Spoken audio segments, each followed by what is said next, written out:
Good day everybody. Today we'll be having a look at some of the battle system changes in store for Paladin in the upcoming expansion, Stormblood. We won't be focusing on small changes such as potency adjustments, but rather entirely new or significantly reworked abilities, with a bit of commentary sprinkled in. So without further delay, let's get started. With the addition of role actions, a handful of previously gladiator-specific abilities are now accessible to all 3 tank jobs. There are a total of 10 available tank role actions, of which only 5 can be chosen at a time. Let's see what they are. Rampart is the first on the list, and it has become the shared mainstream defensive cooldown for all tanks. Low Blow is a new off-GCD stun that fills the gap the Paladin originally had with the GCD-locked Shield Bash, and makes interrupting enemies much more reliable. Provoke has now become a role action, and is immediately accessible to all tanks at level 16. Convalescence, the increased HP recovery ability, also becomes a role action, and is unlocked for all tanks at level 20.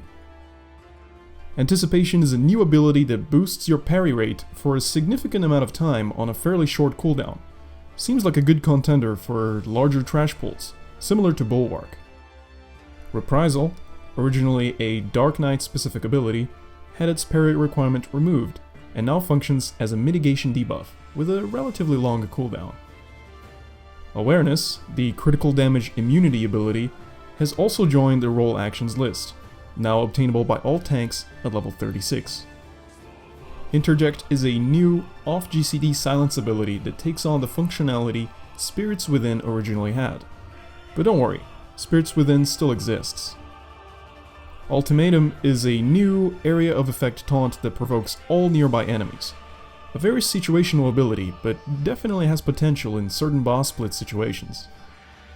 Shirk, our last new role-specific ability, transfers a portion of your enmity to another party member.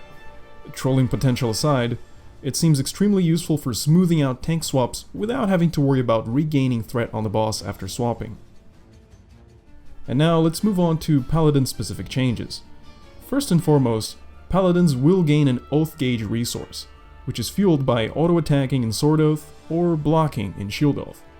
This resource is used for activating other abilities, and switching between oaths will halve the gauge. While it still retains the same functionality, I'm sure a lot of Paladins will be overjoyed to know that Shield Oath is now a level 30 ability.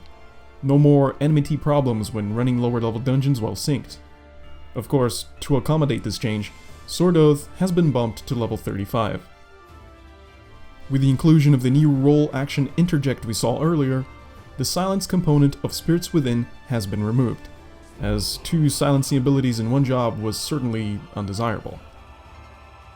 And it's finally here. The Paladin finally gains an AoE attack that hits all nearby enemies. It's considered a weapon skill, and therefore spammable, as long as your TP allows. Our guaranteed block ability now consumes a portion of the Oath Gauge, and a significant amount of it at that. Depending on how fast the gauge actually fills in normal combat situations, Sheltron may become less spammable than it is now. Our level 60 damage finisher is now a combo action from Riot Blade instead of Savage Blade, further smoothing out the off-tank capabilities of the Paladin.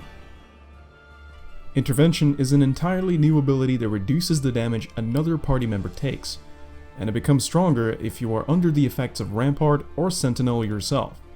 While it does seem to have a relatively short cooldown, it comes with a hefty Oath Gauge cost. Another new ability, or rather a spell, that deals a significant chunk of damage at 430 potency. But casting spells as a tank? You ask yourself. Wouldn't attacks interrupt my casts? The answer is no, thanks to a new passive trait at level 64 that reduces the MP costs of spells and grants immunity to interruptions from damage. Clemencies and Holy Spirits for everyone. Requiescat is a new single target ability that deals damage based on your current MP. If your MP pool is at or above 80% when used, attack magic and healing magic potencies are increased, further supporting the usage of Clemency and Holy Spirit during fights.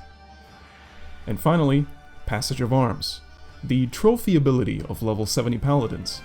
It creates a safe zone behind you, reducing damage taken by all party members, and maxing out your block rate at 100% while active. Passage of Arms lasts a whopping 18 seconds, but it can be freely cancelled by moving, reactivating the ability, or using different ones. So, how hyped for Paladin are you? I'm extremely hyped. It's my main. They've definitely smoothed out a lot of the issues with the current Paladin, and the future is looking very bright for our Paladin brothers. But let me know what you think, and if you'd be interested in seeing similarly structured videos for the other classes, and if so, which ones? But until then, this has been Grail, and I hope to see you next time.